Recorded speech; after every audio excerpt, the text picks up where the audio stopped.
할렐루야. 사순절 네 번째 주일 대자나무교회 가정예배의 자리에 오신 여러분을 주의 사랑으로 환영하며 축복합니다. 다 함께 마음과 뜻과 정성을 다해서 우리 아버지신 하나님만 예배하시겠습니다.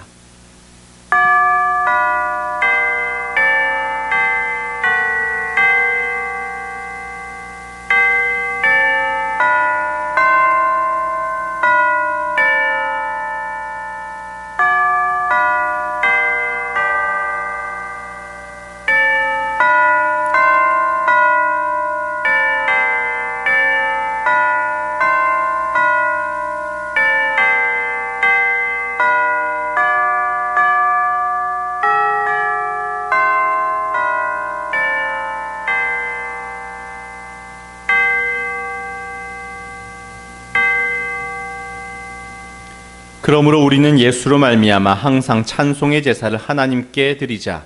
이는 그 이름을 증언하는 입술의 열매니라. 오직 선을 행함과 서로 나누어 주기를 잊지 말라. 하나님은 이 같은 제사를 기뻐하시느니라. 하나님은 영이시니 예배하는 자가 영과 진리로 예배할지니라. 아멘. 은혜가 풍성하신 하나님 아버지, 찬송과 경배를 드립니다. 성부 하나님께서 죄인들을 구원하시려고 독생자를 아끼지 않으시고 세상에 내어주셨사오니 그 큰 사랑을 찬미합니다. 죄악 중에 죽어가는 우리들을 살리시려 성자 예수님께서 십자가를 지시고 보혈을 흘리시며 고난을 받으셨으니 그 큰 은혜에 감사를 드립니다. 이 사순절 기간에 성령님의 감동으로 이 모든 것을 깨닫게 하시고 저희들 심령에 구원의 감격이 넘쳐나게 하여 주옵소서. 성삼위 하나님께 찬송과 영광 돌리오며 예수님의 이름으로 기원하옵나이다. 아멘. 찬송가 294장 함께 찬양하시겠습니다.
이제 우리를 사랑하신 주님 앞에 우리의 모든 죄와 허물을 고백하며 나아갑시다. 예수 그리스도의 보혈만이 우리의 모든 죄악을 덮어주십니다. 다 같이 참회의 기도를 드리겠습니다.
사랑의 하나님 아버지, 이 시간 저희들이 함께 모여 십자가를 지신 예수님을 바라봅니다. 주님께서는 그 큰 고통 중에서도 자기를 괴롭히는 자들을 용서해 주셨는데 저희들은 친밀한 중에 지내는 이웃에게도 사랑과 관심을 주지 못하고 귀찮게만 여겼습니다. 주님께서는 십자가 위에서 피를 흘리며 죄악 중에 있는 우리에게 돌아오라 돌아오라 간절히 부르시건만 저희들은 그 음성을 외면한 채 세상의 쾌락에 빠져 지냈습니다. 주님은 십자가에서 고난당하시면서 죄의 권세를 멸하셨건만 저희들은 오늘도 불의와 타협하고 적당히 죄와 더불어 먹고 마시며 살고 있습니다. 예수님께서는 십자가에서 죽기까지 하나님 아버지께 순종하셨건만 저희들은 오늘도 하나님의 뜻을 거역하며 불순종하고 있습니다. 주여, 우리의 연약함을 불쌍히 보시고 이 믿음 없는 모든 죄를 용서해 주옵소서. 예수님의 이름으로 기도합니다. 아멘. 여호와께서 그의 종들의 영혼을 속량하시나니 그에게 피하는 자는 다 벌을 받지 아니하리로다. 이 생명의 성령의 말씀을 의지하여 우리의 모든 죄가 깨끗이 사하여졌음을 예수 그리스도의 이름으로 선포합니다. 아멘. 다 함께 사도신경하심으로 우리의 신앙을 주님께 고백하시겠습니다. 나는 전능하신 아버지 하나님 천지의 창조주를 믿습니다. 나는 그의 유일하신 아들 우리 주 예수 그리스도를 믿습니다. 그는 성령으로 잉태되어 동정녀 마리아에게서 나시고 본디오 빌라도에게 고난을 받아 십자가에 못 박혀 죽으시고 장사된 지 사흘 만에 죽은 자 가운데서 다시 살아나셨으며 하늘에 오르시어 전능하신 아버지 하나님 우편에 앉아 계시다가 거기로부터 살아있는 자와 죽은 자를 심판하러 오십니다. 나는 성령을 믿으며 거룩한 공교회와 성도의 교제와 죄를 용서받는 것과 몸의 부활과 영생을 믿습니다. 아멘. 다 함께 찬송가 526장 함께 찬양하시겠습니다.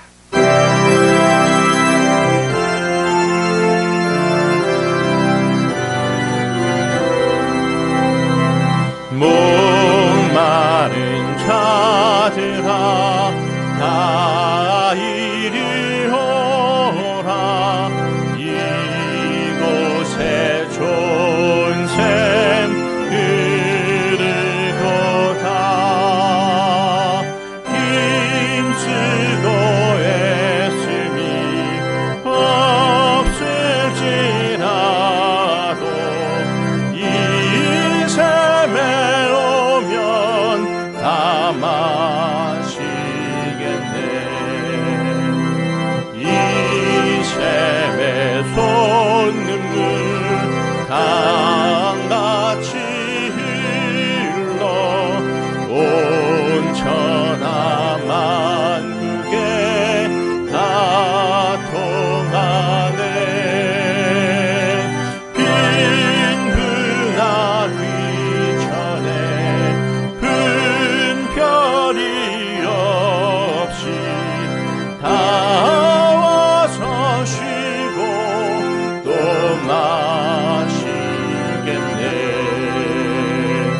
생명수샘을 마신 자마다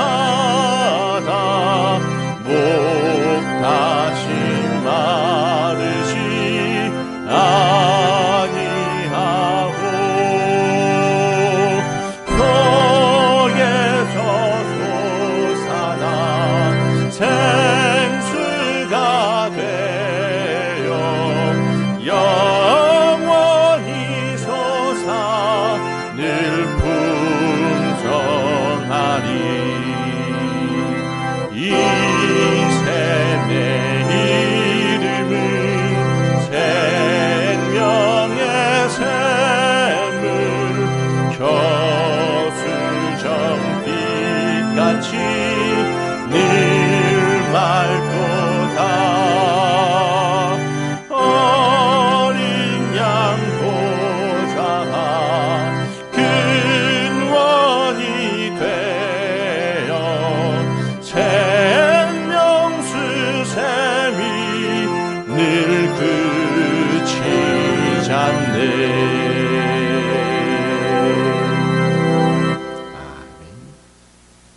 잠시 기도하시겠습니다. 하나님 아버지 감사합니다. 주의 사랑으로 온 가족이 모여 하나님께 예배하게 하시니 감사합니다. 가정 예배 가운데 임재하셔서 하나님의 성령이 충만한 가정 되게 하여 주옵소서. 예배하는 가정 함께 주님을 섬기며 주님을 기뻐하기 위하여 한 방향과 한 목적을 두고 주 예수 그리스도를 영화롭게 하기 위한 한 목적을 두고 살아가는 복된 믿음의 가정들이 되게 하여 주옵소서. 주 하나님, 주의 사랑이 얼마나 크고 놀라운지 우리 하늘 감격하며 살아감으로 기뻐하고 주께 감사의 제사를 드리는 복된 가정이 되게 하여 주옵소서.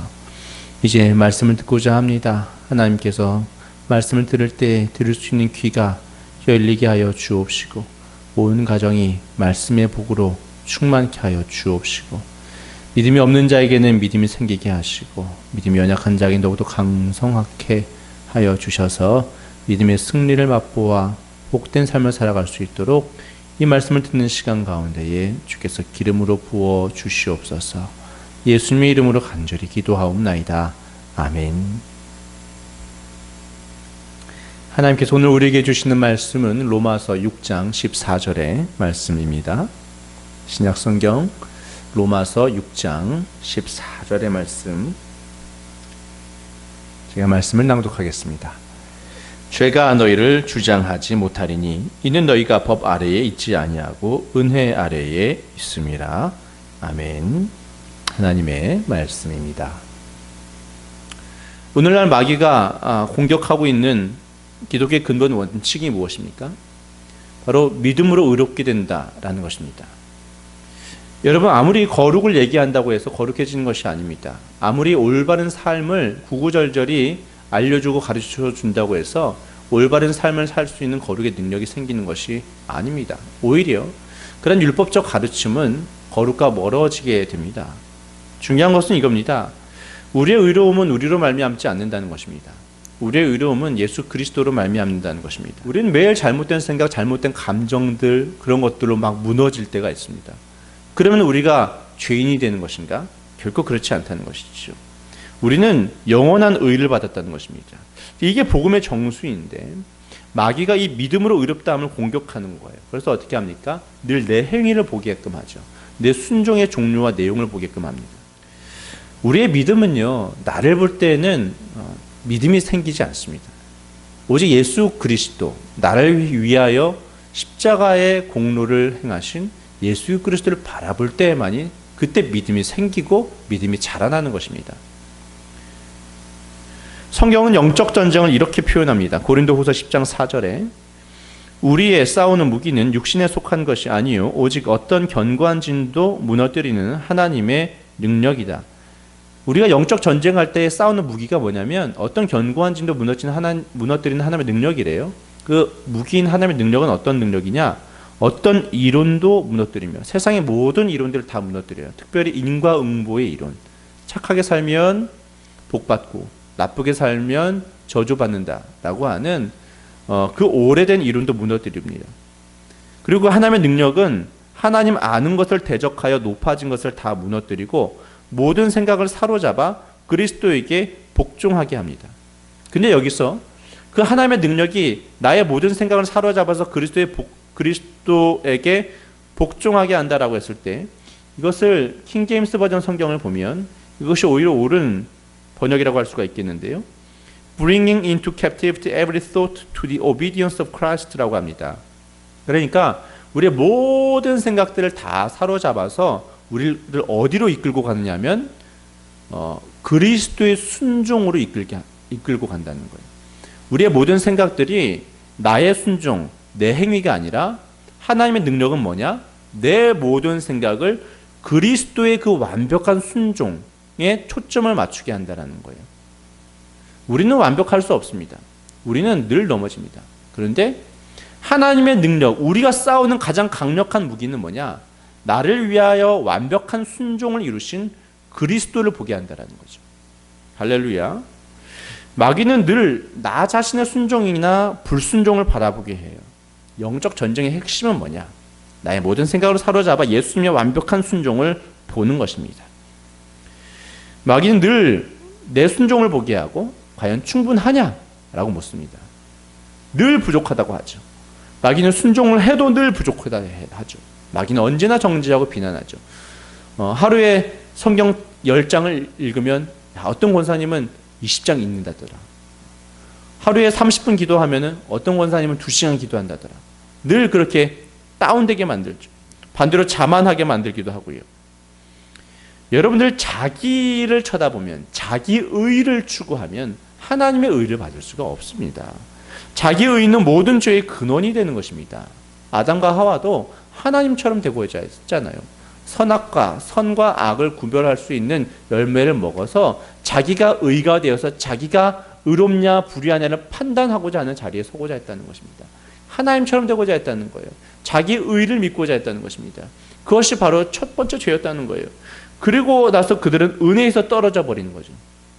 자기 의를 의지하니까 하나님의 은혜를 잃어버리게 되는 거예요. 그리고 죄를 짓고 나서 그들이 자신의 몸을 무화과나무 잎으로 가리웠지 않습니까?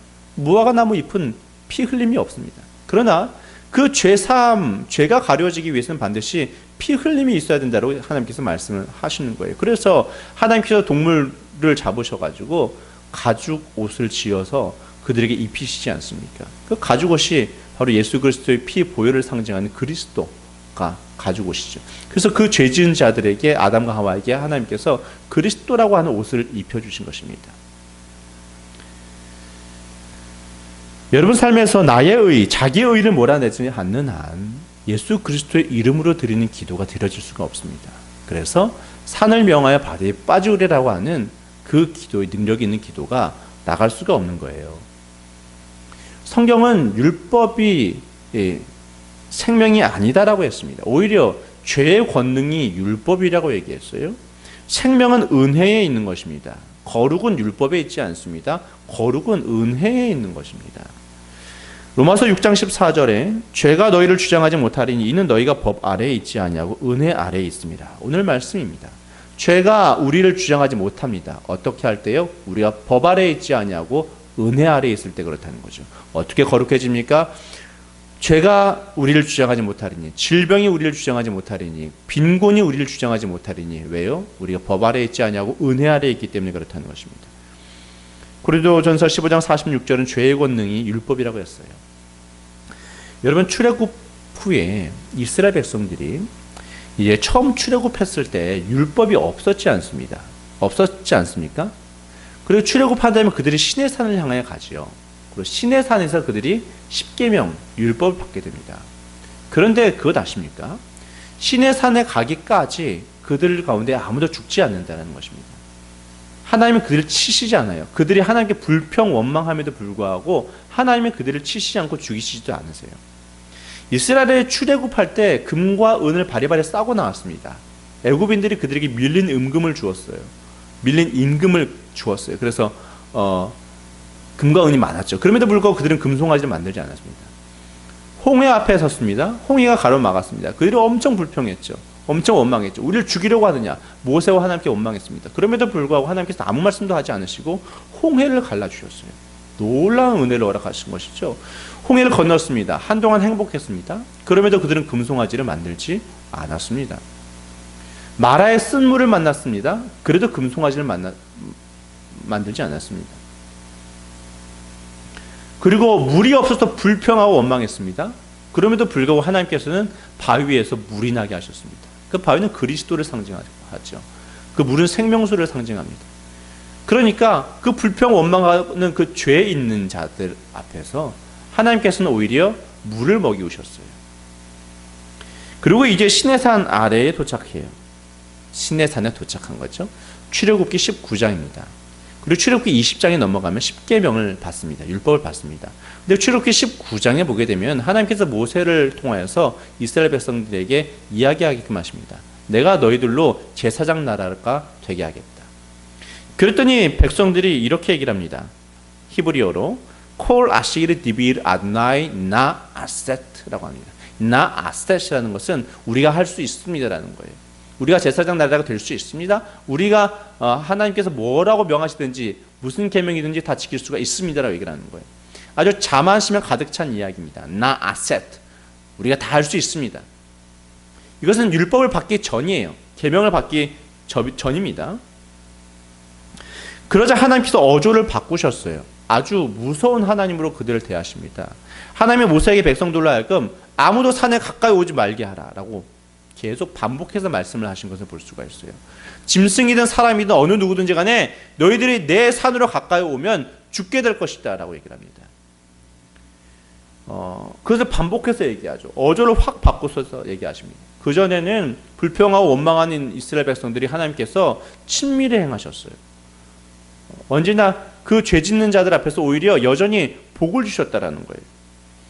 왜 그러냐 하면 하나님의 신실하심 때문에 그런 거예요.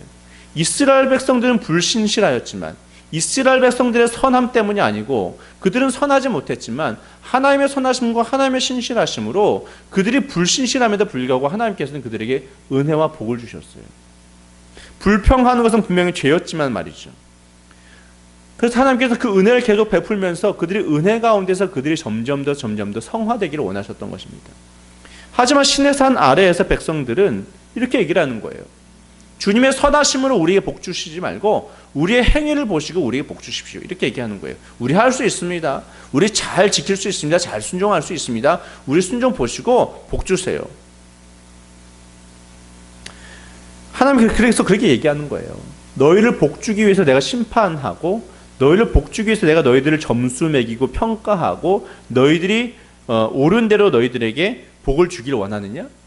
너희의 신실함과 너희의 선함의 근거를 가지고 복받고자 한다고 한다면 모세가 그들에게 분명히 말해라. 아무도 내 산 가까이 올 수 없다. 너희들은 죽게 될 것이다. 라는 것이죠. 우리의 신실함과 우리의 선함을 가지고서는 어느 누구도 하나님께 가까이 갈 수가 없습니다. 복받을 자가 아무도 없습니다. 내 의를 신뢰하고 내 의를 공로 삼는다고 한다면 어느 누구도 복받을 사람이 없습니다. 내 순종과 내 행위를 높이 치하하며 그것을 붙들고 하나님께 복 주십시오라고 나간다고 한다면 어느 누구도 복을 못 받을 뿐만 아니라 오히려 죽을 수밖에 없는 존재가 우리들이라는 것입니다. 그러고 나서 다음 주에 하나님께서는 십계명을 주십니다. 그러고 나서 이스라엘 백성들이 불평하면 하나님께서 그들을 치셨어요. 죽이셨어요. 왜냐하면 그 돌에 써서 새긴 죽게 하는 율법 조문의 직분 아래에 그들이 서고자 했기 때문에 그렇습니다. 금송아지는 어떻습니까? 그 은혜의 기간, 시내산에 이르기까지 그 은혜의 기간에는 그들이 금송아지를 만들지 않았습니다. 금을 지고 있었음에도 불구하고. 그러나 나 아셋, we can do it, 우리가 다 지킬 수 있습니다라고 자만하게 될 때, 자기들의 의를 내세울 때 십계명을 가지고 모세가 내려오자마자 벌써 그들은 금송아지를 만들고 있었어요. 내 의를 의지할 때 이미 우리들은 하나님의 계명을 지킬 수가 없는 존재라는 거예요. 첫 번째 계명, 두 번째 계명을 어기는 거죠. 나 외에 다른 신을 섬기지 말라. 여러분, 은혜는 죄에 대한 면죄부는 아닙니다. 죄 지어도 좋다를 이야기하는 것이 아니에요. 그러나 죄를 짓지 않기 위해서 우리의 방법은 율법 가운데 있는 것이 아니라 은혜 아래에 있어야지 우리가 거룩해질 수 있다는 것입니다. 하나님이 그러하시듯이 우리 모두 다 죄를 짓지 않고 성령의 열매를 맺기를 얼마나 원합니까? 그러나 율법이나 또는 율법과 은혜의 혼합 안에서는 우리가 결코 성령의 열매를 맺을 수 없다는 것을 기억하셔야만 합니다.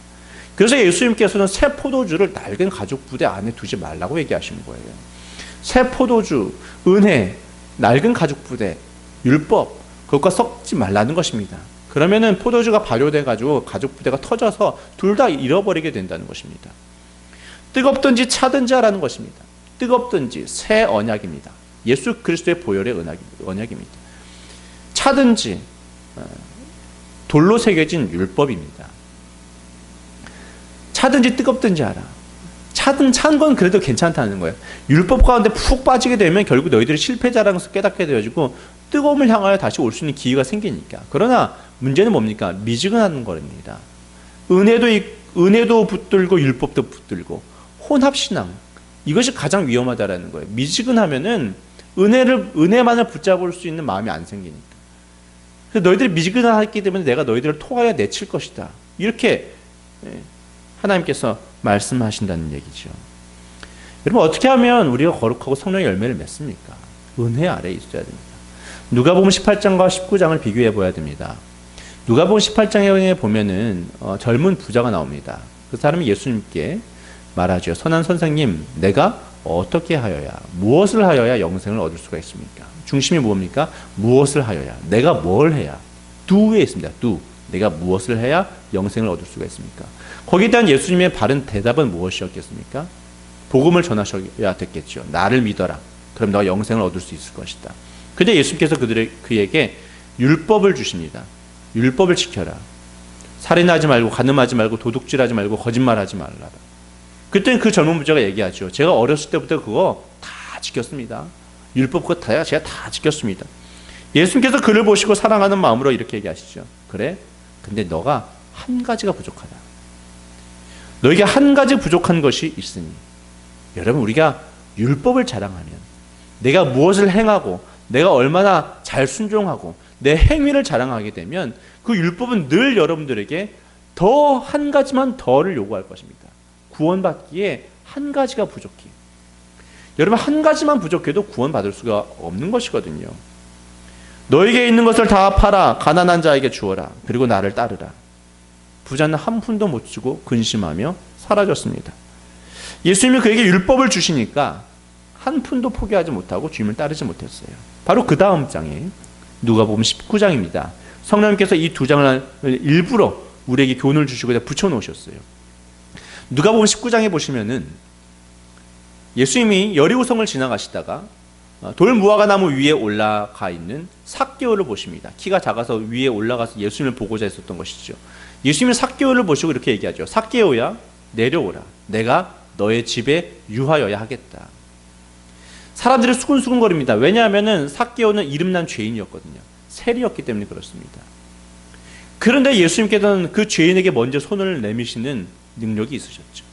그래서 손을 내미십니다. 그리고 그의 집에 들어갑니다. 함께 식사를 합니다.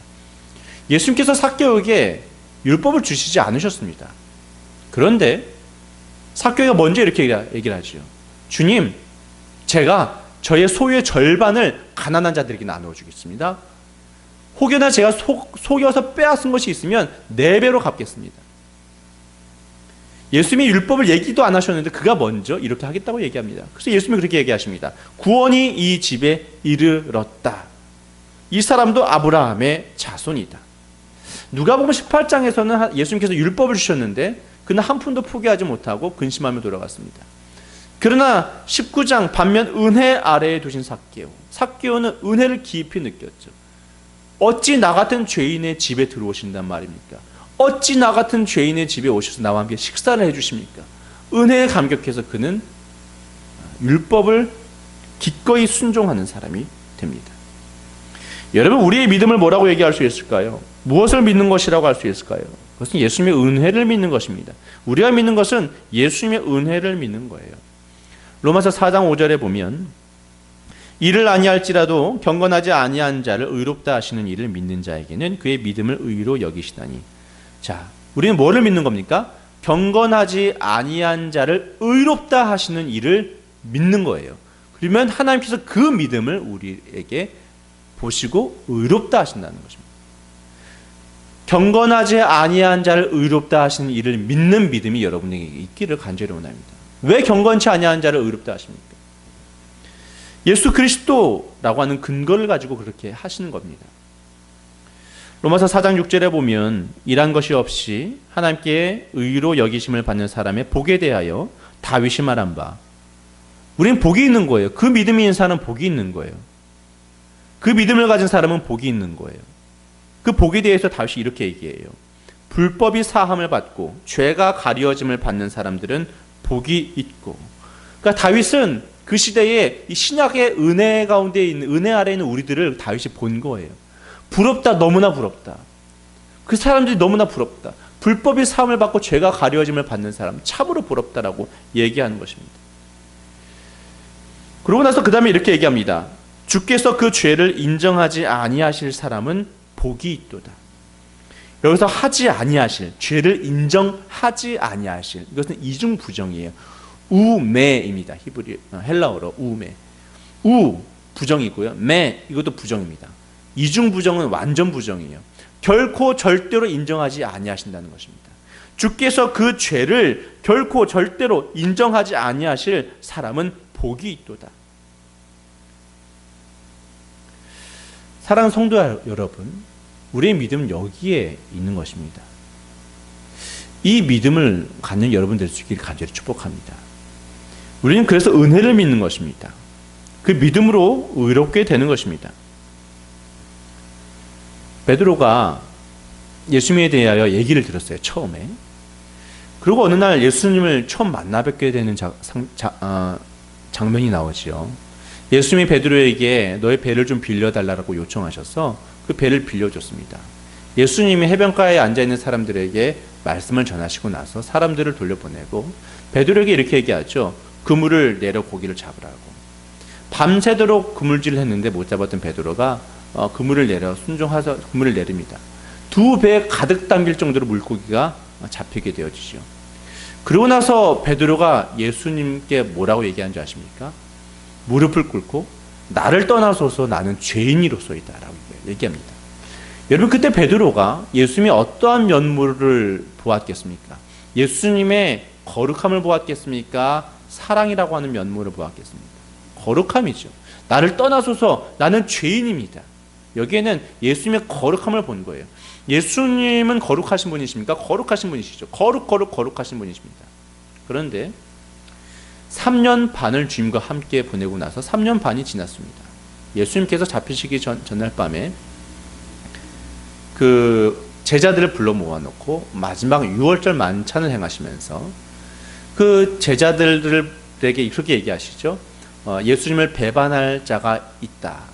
한 사람이 자신을 배반할 것이다 라고 얘기를 하십니다. 그랬더니 모든 제자들이 있는 앞에서 베드로가 이렇게 얘기를 하죠. 주님 다 버릴지라도 나는 그리하지 않겠습니다. 나는 절대로 그러지 않겠습니다. 주님이 어디를 가시든지 저는 주님을 따라갈 것입니다. 예수님께서 뭐라고 얘기하십니까?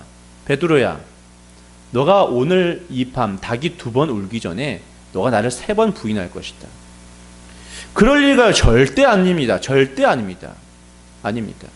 그런데 여러분들이 아시다시피 몇 시간 후에 베드로는 주님을 3번 부인하고 난 예수님을 모른다라고 하고 예수님을 저주하기까지 하고 맹세하기까지 합니다. 그 다음에 예수님은 죽음에서 부활하셨습니다. 천사가 열린 무덤 위에 있었습니다. 먼저 찾아온 여인들에게 천사가 이야기합니다. 가서 제자들과 베드로에게 말하라. 예수님이 다시 살아나셨음을 말하라는 것이죠. 특별히 베드로에게라고 따로 분리해서 이야기합니다. 제자와 베드로에게 가서 일러라. 여러분, 예수님께서 베드로를 먼저 만나셨던 거 아십니까? 성경에는 좀 가려져 있어요. 성경에는 예수님과 베드로가 부활하신 예수님이 베드로와 먼저 만나셨는데 구체적인 만남이 기록되어져 있지는 않아요. 하지만 고린도전서 15장에 보면은 예수님의 부활을 설명하는 장면인데 주께서 부활하신 다음에 게바에게 처음으로 보이셨다라고 이야기하고 있습니다. 베드로에게 처음 보이셨다는 얘기예요. 그 다음에 다른 제자들에게 보인 거예요. 누가복음 24장에 보면 예수님이 부활하신 그날 저녁에 제자들이 모였어요. 누가복음 24장 33절에 보면 11 제자 및 그들과 함께한 자들이 모여 있어 말하기를 주께서 과연 살아나시고 시몬에게 보이셨다 하는지라. 주께서 살아나셨고 시몬에게 가장 먼저 보이셨다라고 제자들이 서로 이야기를 나누는 장면입니다. 그러니까 예수님은 부활하신 다음에 베드로를 제일 처음 만나셔서 그 낙담에 있는 베드로의 마음을 회복시켜 주신 거죠. 어루만져 주신 것입니다. 그러고 나서 부활 후 세 번째 주일에 베드로는 뭐 무료하고 어떻게 해야 될지 몰라가지고 심심해서 제자들을 불러 모아놓고 우리 낚시나 하러 가자 해서 낚시를 하러 갑니다. 근데 물고기를 낚는데 한 마리도 잡히지 않는 거예요. 예수님과 처음 만났을 때와 같은 상황이에요. 아침 무렵 한 사람이 갈릴리 호숫가를 걸어옵니다. 얘들아 너희에게 고기가 있느냐? 대답하되 없나이다. 그래 그물을 배 오른편에 던져라. 배의 오른편은 의의 상징입니다. 의의 그물을 던져라. 그러자 엄청난 고기가 잡혔고 요한이 예수님인지를 알아보고 주님이시다라고 이야기를 합니다.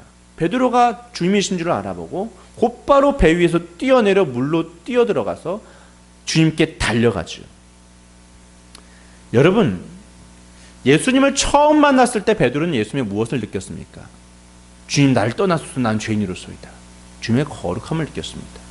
3년 반이 지나고 나서 엄청난 일을 겪고 십자가와 부활을 보고 나서 주님이 따로 회복시키신 다음에 예수님이 해안가에 계신 것을 보고 베드로는 어떻게 했습니까? 물로 뛰어들어 예수님께 달려갔습니다. 주님 나를 떠나십시오 라고 얘기하지 않고 주께로 달려갔다라는 거예요. 이때는 베드로는 어떤 면을 예수님께로부터 느끼고 있는 것입니까? 사랑의 예수님이죠. 어느 쪽이 더 성숙한 것이겠습니까? 주님의 거룩함을 깨닫고 나를 떠나세요 하는 것이겠습니까? 주님의 사랑을 깨닫고 자기가 3번 부인했음에도 불구하고 죄인된 몸을 가지고 주님께로 달려가는 것이 성숙한 모습이겠습니까? 후자가 맞죠. 예수님은 자녀들에게 어떤 모습을 보이기를 원하실까요? 예수님은 여러분들에게 사랑의 예수님을 보이기를 원하셨습니다. 여러분, 예수님은 죄가 없으신 분입니다. 베드로도 그렇고 사도 요한도 그렇고 사도 바울도 얘기했듯이 예수님 안에는 죄가 없습니다. 정말 거룩하신 분이시죠.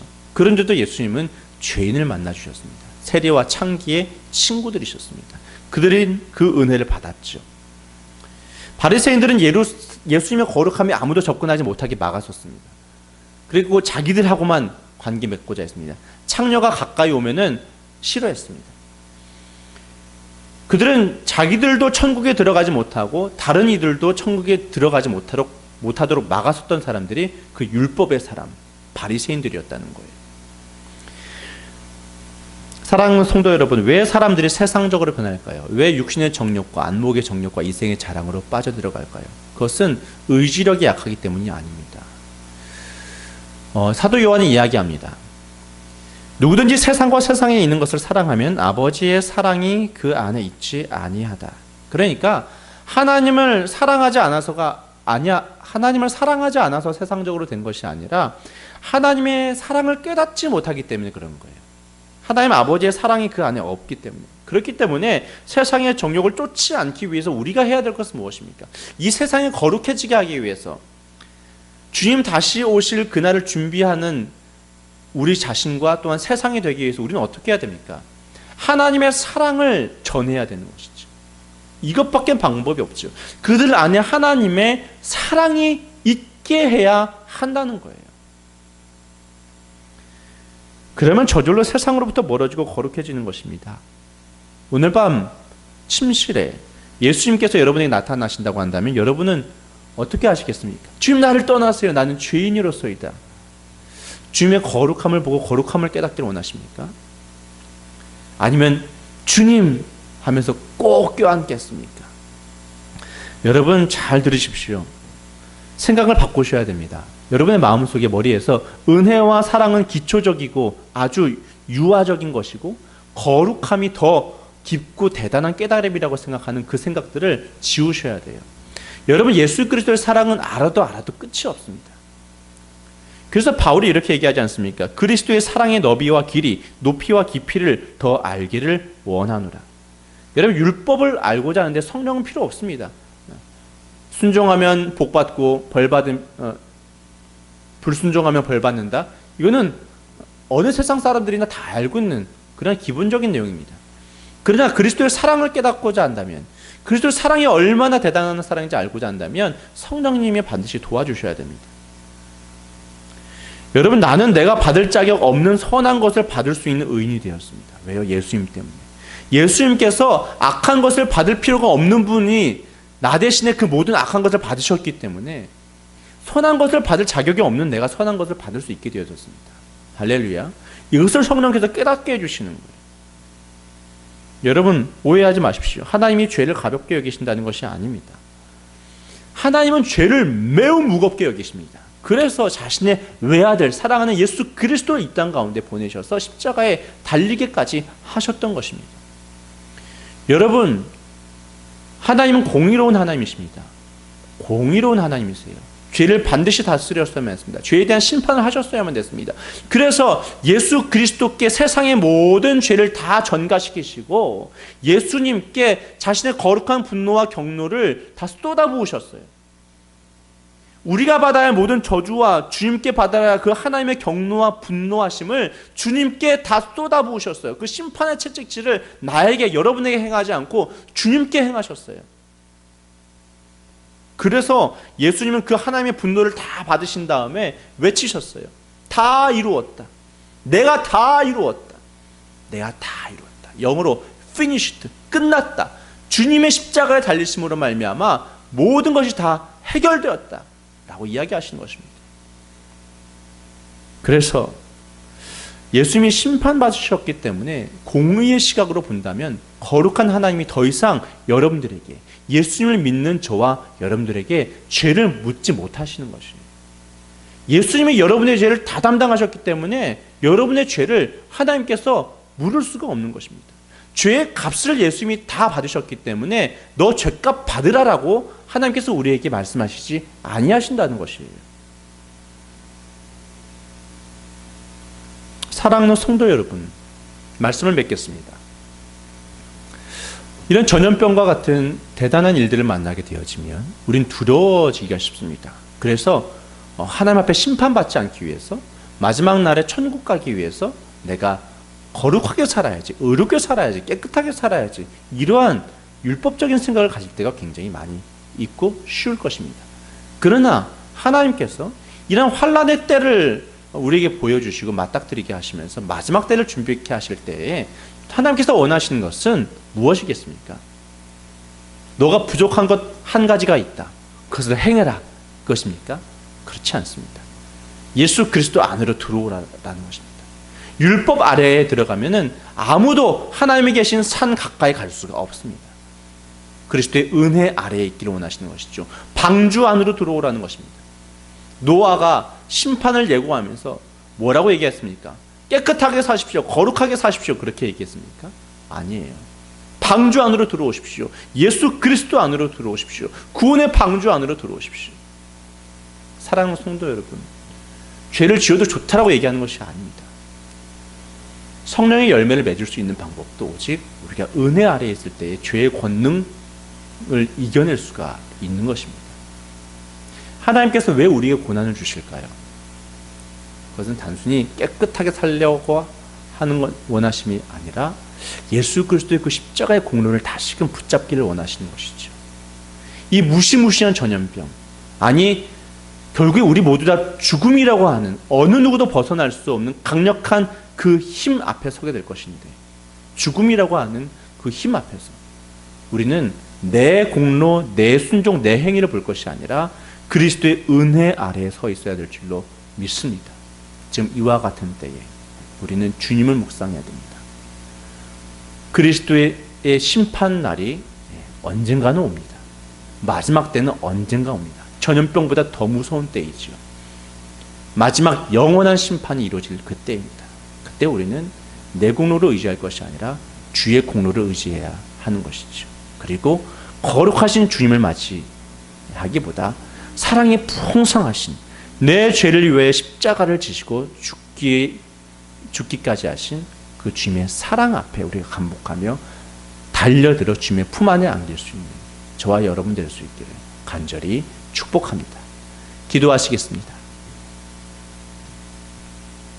사랑이 많으신 하나님 아버지, 오늘도 말씀을 통하여서 우리가 이 마지막 때를 어떻게 준비해야 되는지 깨닫게 하여 주시니 감사합니다. 우리가 이 복음의 진리를 흔들고자 하는 모든 마귀의 유혹들을 다 짓밟고 율법 아래에 있는 것이 아니라 은혜 아래에 있기를 도전하고 그 믿음의 굳건히 설 수 있게 하여 주옵소서. 우리는 은혜 아래에 있는 자임을 믿습니다. 예수 그리스도의 은혜로 말미암아 하나님께서 우리를 의롭다 칭하심을 믿습니다.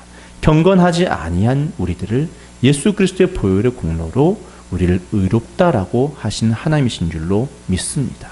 주여, 이 믿음 가운데 굳건히 서서 마지막 때를 잘 준비하는 저희들 되게 하여 주시고, 이 믿음으로 말미암아 그리스도를 사랑하고 그리스도를 기뻐하고 마음껏 찬양하며 즐거이 주의 말씀에 순종할 수 있는 저희들이 될 수 있게 하여 주옵소서. 믿고 감사드리며 예수 그리스도의 이름으로 기도하옵나이다. 아멘.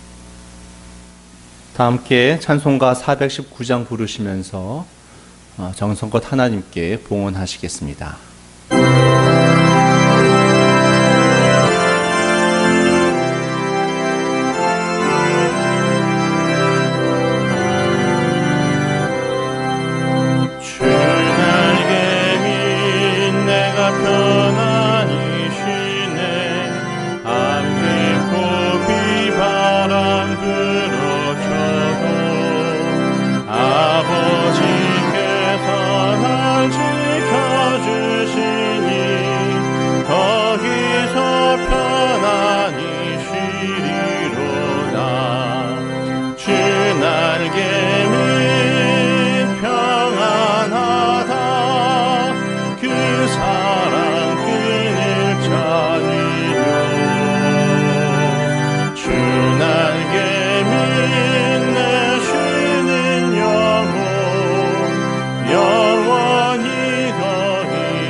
영원히 거기서 살리.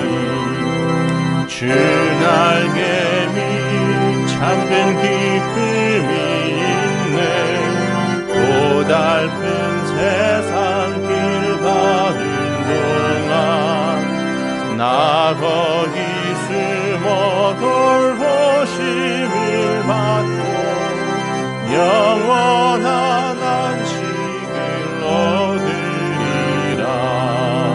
주 날개 밑 평안하다. 그 사랑 끈을 짜내요. 주 날개 밑 내쉬는 영혼 영원히 거기서 살리.